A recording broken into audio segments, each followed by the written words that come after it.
Well, the weekend has begun, but we do not end things here. As you know, Stardom had their latest show in Korakuen Hall. Some matches are prelims before other matches. We did have, of course, for the main event, the Goddesses of Stardom Tag Team titles.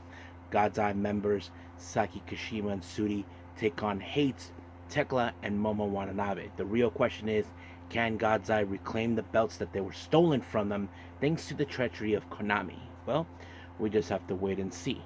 And then, of course, MARIGOLD concludes the very first ever round robin tournament, the Dream Star Grand Prix. Real question does tell, who will be the first ever winner? Well, that is something I think we're all going to be talking about along the way. And then, of course, we have AEW Grand Slam Collision. As you know, we have various interesting matches that took place. We do have, of course, the TNT title open challenge. The real question is, who will challenge Jack Perry? And for our main event, we have, of course, the AEW Continental title. Kazuchika Okada defends his belt against Sammy Guevara. So this is going to be a fun thing. And then we cap up our episode with a very short news updates to give you guys updates what's been happening in the world of pro wrestling, such as what events the promotions are thrown out, who's booked, what matches are set, including developments that are happening in the world of pro wrestling as we speak. So let's get ready for another episode of the Leaded Wrestle Zone.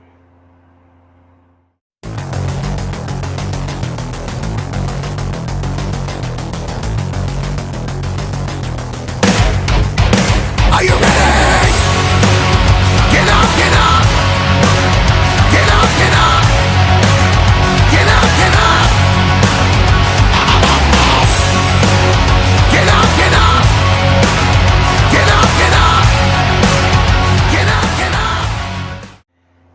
Hey everyone, welcome to the Leaded Wrestle Zone, all things that is pro wrestling with AEW, NXT, New Japan Pro Wrestling, TNA, the National Wrestling Alliance, various promotions, wrestlers, matches, and championships.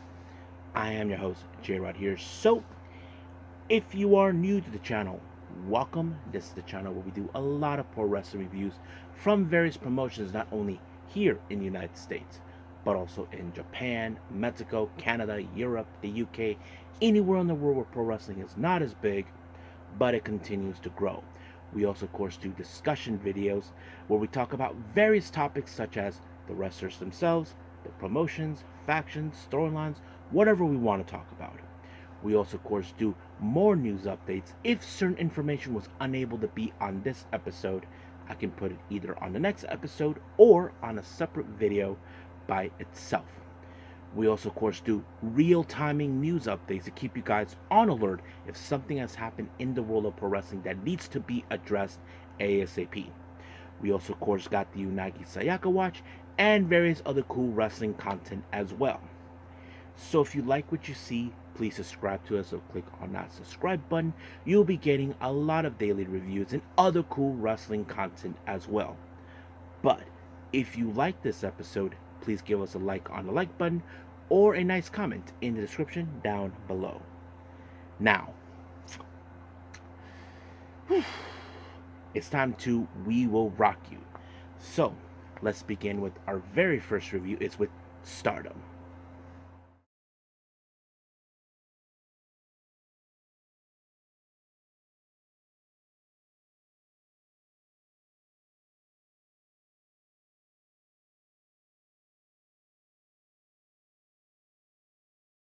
Okay, Stardom. They just made a return back to Korakuen Hall as always. So let's begin with our very first match. We have, of course, a 6-woman tag match. We have 8 members.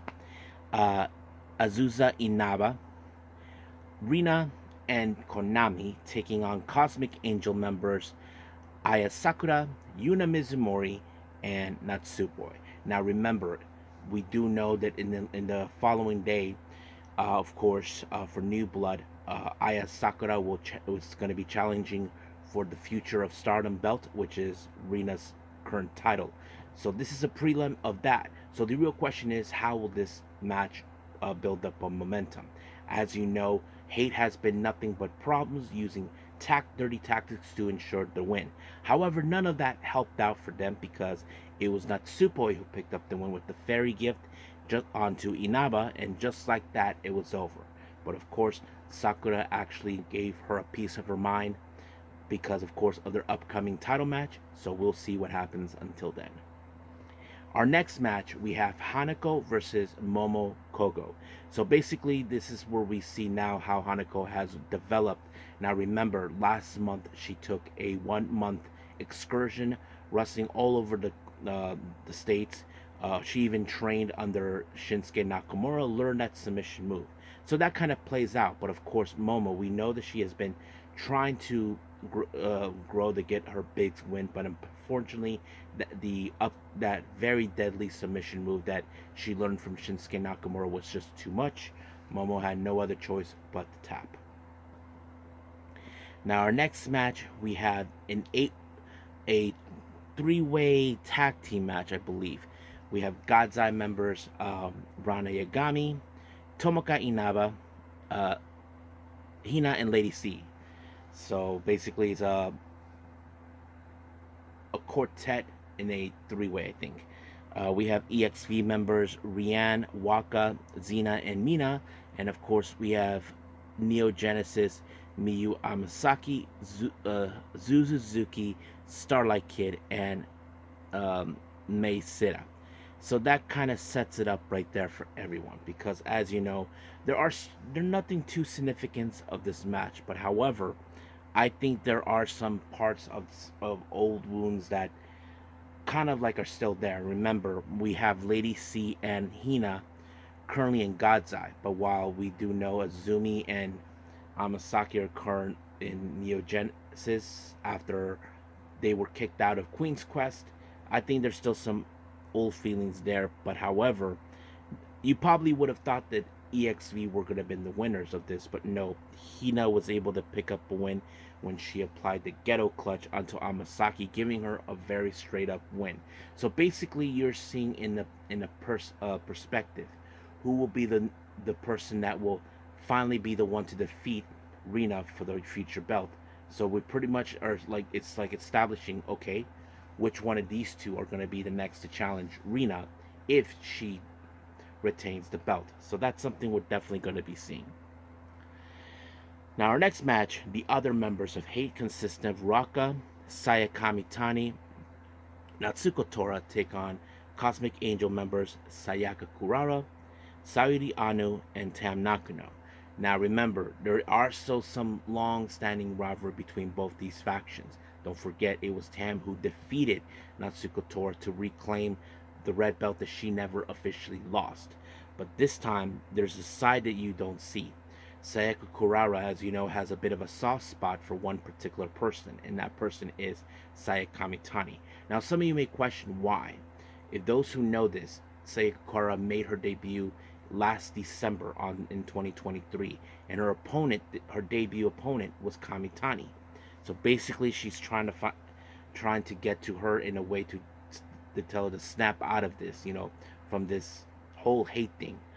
But surprisingly, no one expected this, that she gets the biggest pin victory ever. She finally picked up her first of biggest win, and that was against Kamitani when she applied the jackknife. And of course, you know that Hate does not like losing any matches, so that's how it goes. So, however, Kurara, on the other hand, she is in fact picked up the big win. And of course, Tam, who's like a not only playing mentor to her, but like a mother figure to her, is very proud of her. So basically, we're seeing some great moments from Cosmic Angels. It seems like they're picking up some great momentum, but it also can be a threat to Hate because they don't like it when other units are in fact building up that. So we'll get to that at another point. Our next match, we have a bit of a stars showdown. Saya Ida and Koguma team up. They face against Hanan and Azuki. Now, some of you may question, why is this showdown happening? Well, if you guys remember, Azuki took a bit of a time after she was depressed from losing the white belt, losing the match against Natsupoi and unable to gain the white belt. That's always been. But I think it was more like for Koguma, this is an unresolved issue they need to fix. Like when you're fighting your own sibling, sometimes you have to hash it out and hopefully like forgive and not forget, that sort of thing. That kind of plays out in every way. So it does. But however, it was Koguma who applied a body diving splash on Suzuki, and just like that, it was over. So it was a pretty good match as we speak. Now our next match, well, this is a very interesting one. Mina Shirakawa teams up with Toni Storm, making her return to Japan after many years. They face against Azumi and Mayu Iwatani. Now remember, Toni Storm issued the challenge against Mayu Iwatani for the IWGP title. Those who don't know this, this is what the real story goes. Back in 2017, Mayu Iwatani was in a match against Toni Storm for the red belt. However, Mayu Iwatani was injured into 2 minutes of the match, resulting of Toni Storm winning the red belt. Some people claim that it was a mistake to hand over the belt to Toni Storm. So basically, it's like Toni Storm is trying to, how do I say this, rectify that mistake in some way. And you would think so. But however, Toni Storm knows she has a much reliable partner, which is Mina. Azumi and Mayu, of course, Azumi wants to have a shot of the IWGP Women's title, so that's something we know it could happen. But however, Azumi was the one who ended up in the wrong side of the Storm Zero, and just like that, it was over. So we'll see what happens on that day. Now, our main event is the Goddesses of Stardom tag team titles. God's Eye members Saki Kashima and Shuri take on Hate, Tekla, and Momo Watanabe. Now remember, Shuri lost these belts thanks to the betrayal of Konami, so they're determined to win these belts back. Now many people were a little bit more cordial about, are they really going to have them lose after one defense? I mean, we saw that with Natsuko Tora after she lost the belt to Tam Nakano. So I don't know if that was going to happen. But however, Kashima really put everything in everything to gain these belts. But however, she came short thanks to, of course, Momo Watanabe with the Peach Sunrise. And of course, Momo with that smirk calling Saki Kashima that she will always be that she always will run away. She did not run away. She just doesn't want to admit that she has gotten stronger. But the real question, where would we go from here? Well, we don't know. But in the post-match comments, of course, Shuri really wanted to win these tag belts. So there's only one course of action they have to do. And this is going to be a very big long shot. And that is, of course, as you know, we're almost start of the Goddess Tag League. That is something we definitely going to see down the road. So we'll see what happens until then. But for now, we are done with Stardom. I believe it's time to do Marigold.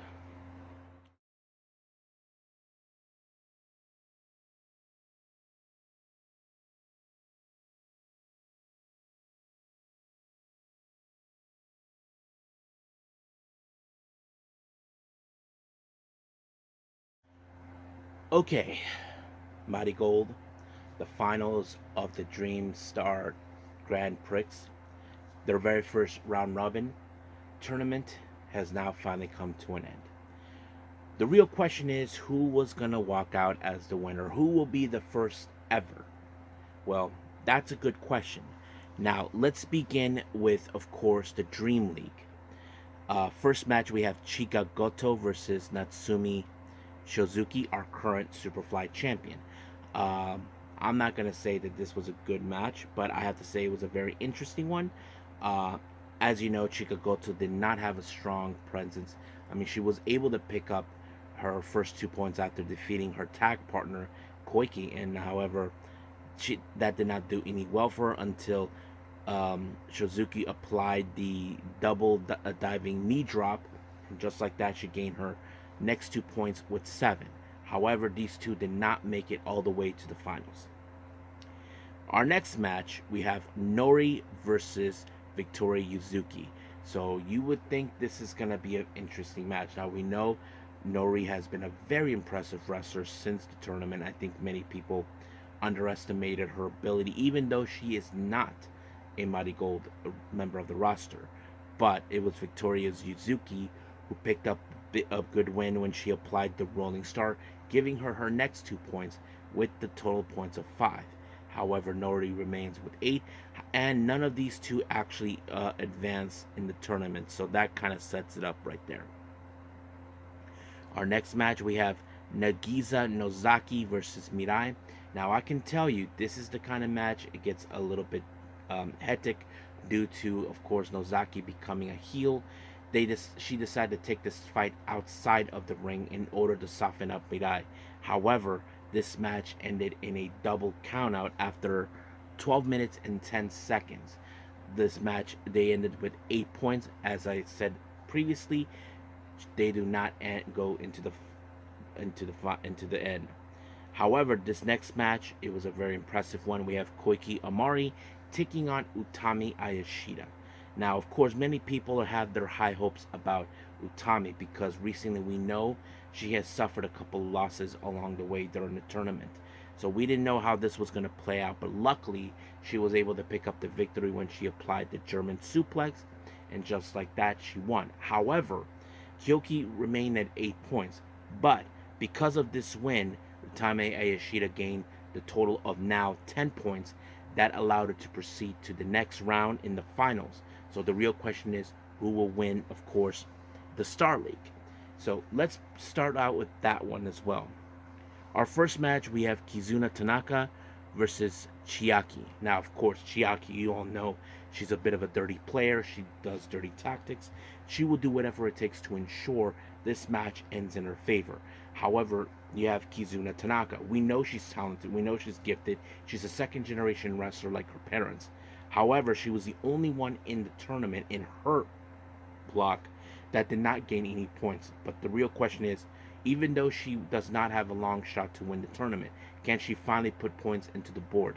Well, she did when she was able, even though she had to withstand every treachery that Chiaki does. She applied the Redream, and just like that, finally she gets her 2 points. But as I said, none of them make it into the finals. Now, our next match, we have Mitsa Matsui versus Mai Sakurai. Now, Mitsa Matsui, as you all know, she did not make it all the way through. She had the previous event they had, she picked up her first 2 points, but this one was hopeless. However, Mirai is the only one who we can see does have what it takes. But it was Mai Sakurai who, in fact, who picked up the win when she applied the STF onto her, giving her the total points of 11. So basically, she's on the board on that. Our next match, we have Nanane Takahashi versus Miku Anu. So basically, this is one of those matches we kind of anticipate a lot. Now, of course, Miku Anu did not have a good match. She ended up in a time limit draw against Suri. She is determined to win this one. But, however, because of these two guys, these two ladies, they are very impressive what they can do. They ended up in a time limit draw after 15 minutes, leaving them with Nanane at 10 points and Miku Anu with 9 points. So basically, that's how it is. That leaves, of course, Mai Sakurai at the top of the tournament. However, our last match of the Star League, we have Bozilla versus Suri. Now, we know Bozilla is a force to be reckoned with, someone you don't mess. Suri has, as you know, has been undefeated throughout the entirety of the tournament. Her main goal is to remain undefeated in hopes to make it to the finals. If she does it, she becomes the first and she wins the entire tournament. She most likely will be the first ever champion to pull it off. But however, Bozilla is someone you don't take lightly. We know how strong Suri can be. We know she's very dangerous when it comes. But however, when it comes to Bozilla, she's even more dangerous. Bozilla was able to apply the sitting down power bomb, and of course, this became the first ever loss for Suri. But however, there's a silver lining to this. Bozilla pinned the champion, so that means there's a possible opportunity for her to, in fact, cash in a shot of the Crimson Belt. However, Suri did mention in a post-match comment that she wants to have a title match against Bozilla as soon as possible, because I'm sure that she wants to rectify that before whoever wins the tournament. So I'm sure that's the general idea. Now, our finals of the Dream Star Grand Prix. We have Utami Ayashida and Mai Sakurai. Now, I want to admit something to everybody. I would not have imagined Mai Sakurai would be actually making all the way to this point. We have seen her grow in Stardom. She never made it that far, but this time this is something we're now seeing. We know recently after Julia left, she feels that she wants to elevate Mighty Gold, to take it into the future. But the real question we ask ourselves, can she pull it off? Can she pull the impossible? I would like to say maybe so, but however, this is something I'm sure. But man, this match was so intense. We know Utami Ishida is the fan favorite. Many people will love to see her win. And to our surprise, she was able to pull it off with a torture rack bomb. And just like that, she becomes the first winner of the Dream Star Grand Prix. However, as you all know, she is now a winner of two tournaments, the 2022, the 2020 5-star Grand Prix, and this too. So basically, that's something we're definitely going to see. So she's now winner of two different Grand Prix tournaments. So very happily. Now, as for the how this tournament thing ends, they did have the, of course, the uh, the Dream Star Grand Prix awards. So let me pull that up for everybody. Ah, here it is. Okay. As you know, the winner of the tournament is Utami Ishida. The runner-up, Mai Sakurai, obviously. The Fighting Spirit Awards goes to Miku Ano. The Special Achievement Award goes to Bozilla. Best Skilled Award, Victoria Yuzuki. Yep. Now, of course, the Best Match Award. Now, they have to look at there's only two of them, one from the Dream League and the Star League. Now, for the Dream League, it's of course it happened on September 20th at the Sendai Pit, Mirai versus Koike. So that's one right there. And as for the Star League, it was on the 23rd in Korakuen Hall, Suri versus Nanane Takahashi. So that's pretty much the awards for that. So if you guys feel like certain awards, like there could be better, but leave a comment if you guys don't agree with this. But I have to say, I don't have a problem with it whatsoever. But yeah, so I think that's pretty much it right now. With, of course, with Mighty Gold, let's move on with AEW Collision Grand Slam.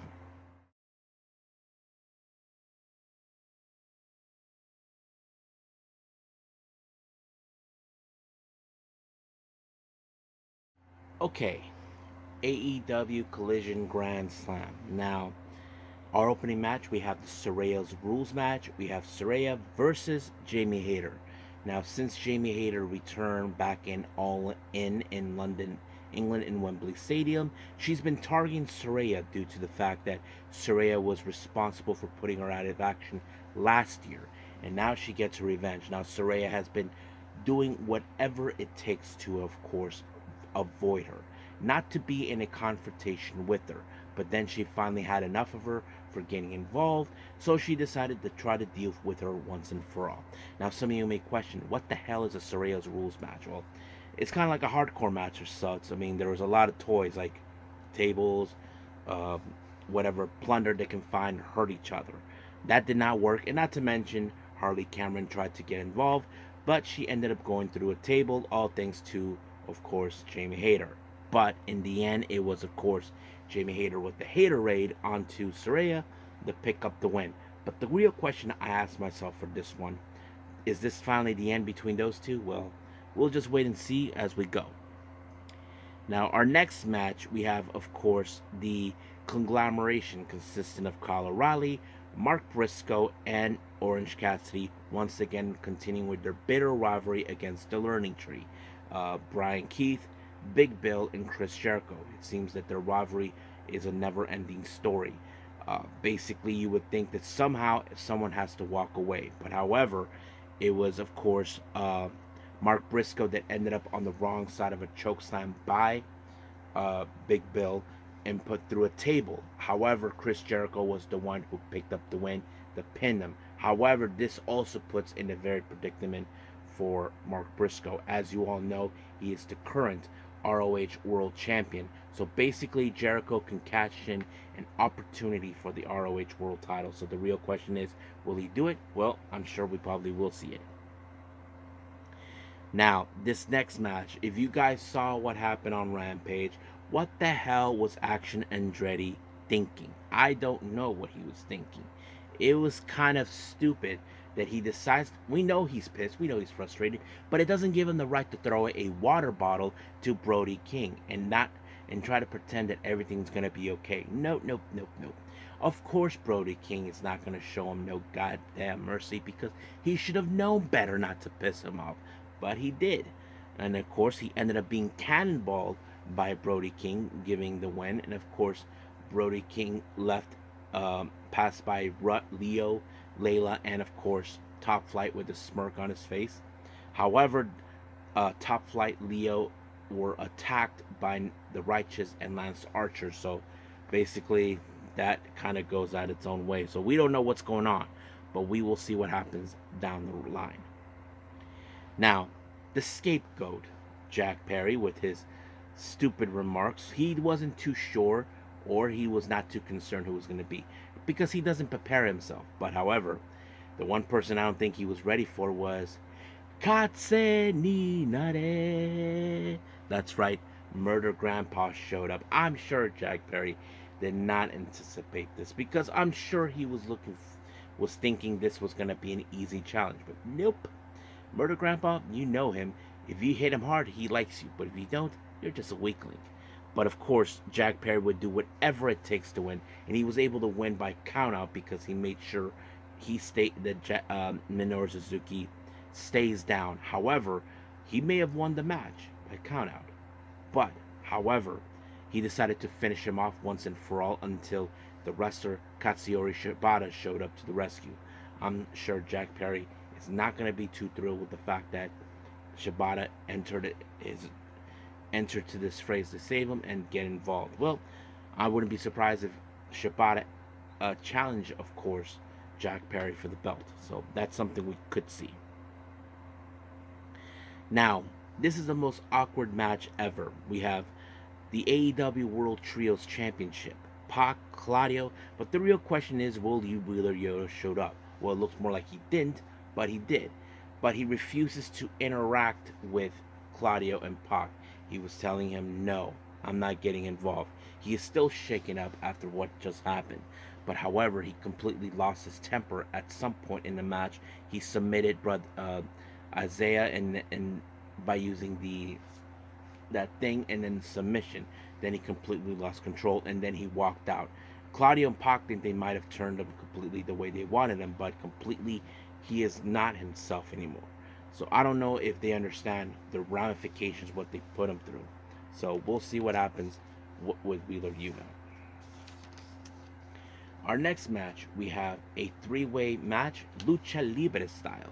We have Hologram versus Dralistico versus Beast Mortos. Now, it's been a while since we've seen Dralistico. Those who don't know who he is, Dralistico was the original Dragon Lee before his brother, the current Dragon Lee, took the mantle.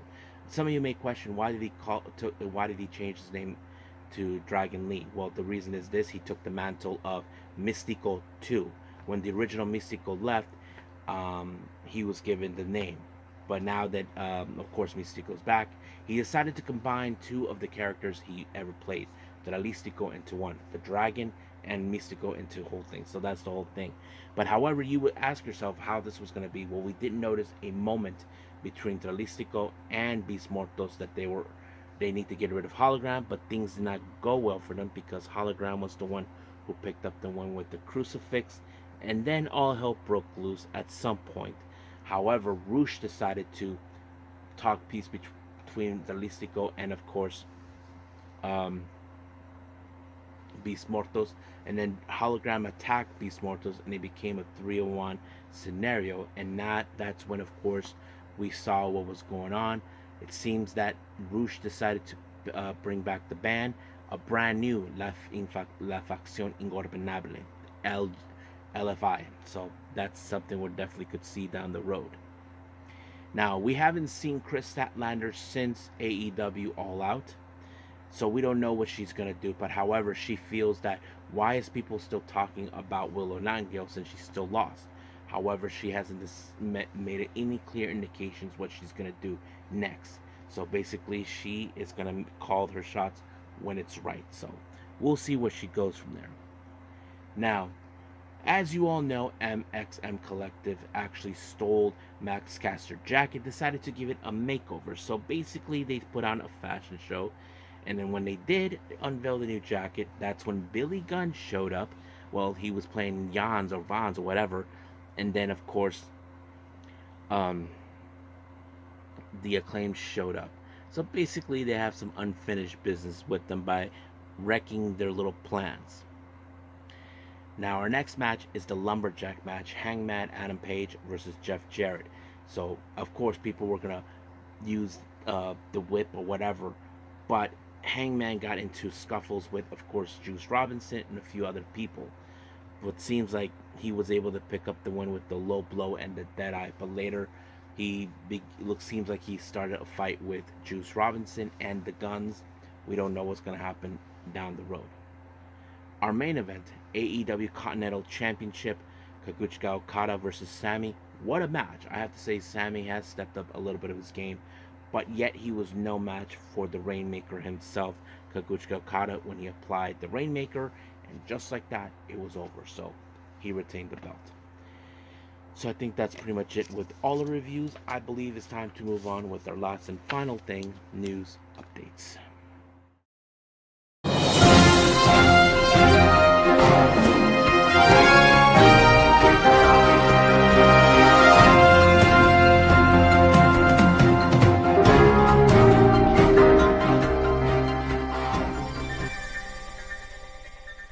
Okay, so welcome to our news updates. So let's begin with, of course, the upcoming events. We only have two. So by the time this video is out, hopefully you guys get the information. As you know, House of Glory will have their upcoming event, Believe in the Glory, on the 29th of September. Our current world champion, Mike Santana, he has issued an open challenge. So the real question is, who will answer it? I wouldn't be surprised if it's say his name and he appears. I wouldn't be surprised if that's the case, but we'll see. And then finally, as you know, Scott D'Amore revived the Canadian promotion known as Maple Leaf Pro Wrestling for the upcoming Forge in Excellence that takes place on the 19th and 20th of October. As you guys know, this guy made an appearance on TNA on various occasions. He's an NHL enforcer, Darren McCarty, so he's gonna be there. Now for some developments that are happening. Fightful Select reports that Powerhouse Hobbs is now clear to make his in-ring return. Now it's still unclear when or where, but however, there have been reports that, of course, Powerhouse was in AEW Dynamite where he was looking at, of course, the promo with MVP. There are those who speculate that MVP is planning to start the Hurt Syndicate, which is something similar to the Hurt Business, and Powerhouse Hobbs is those who people are imagining or they think maybe he'll be part of it. So we will see where that goes from there. Now, Will Ospreay had a little interview with Fightful Select saying that he hopes that AEW can go to AEW can send talent to Japan, like right after Anna Jay. I have to say it could be a possibility. I mean, you can send your talent to go on tour to learn a few things. Anna Jay has learned a lot during her Stardom tour, and I think they could work on some sort of arrangements for that. I think many of you would agree with that, but we'll see what happens. I'm sure there are those who are hopefully certain AEW talents will be able to go to the World Tag League. That's something we definitely could see. I mean, I would love to see FTR participate in that, but we'll see. But for now, we'll just end things here and we just call it a day. Well, I hope everybody enjoys this episode coming up. Originally, I was planning to do 4 reviews, but due to the timing, I was unable. Due to the editing, I haven't finished yet to look into do certain things for the upcoming DWZ at the wrestling event that I went to West Coast Pro back on the 21st of September. So stay tuned for that. But as for our next episode, I was considering for this one to have Sendai Girls' recent event. I'm unable to do so. But however, as we speak, we do have, of course, the New Blood show by Stardom.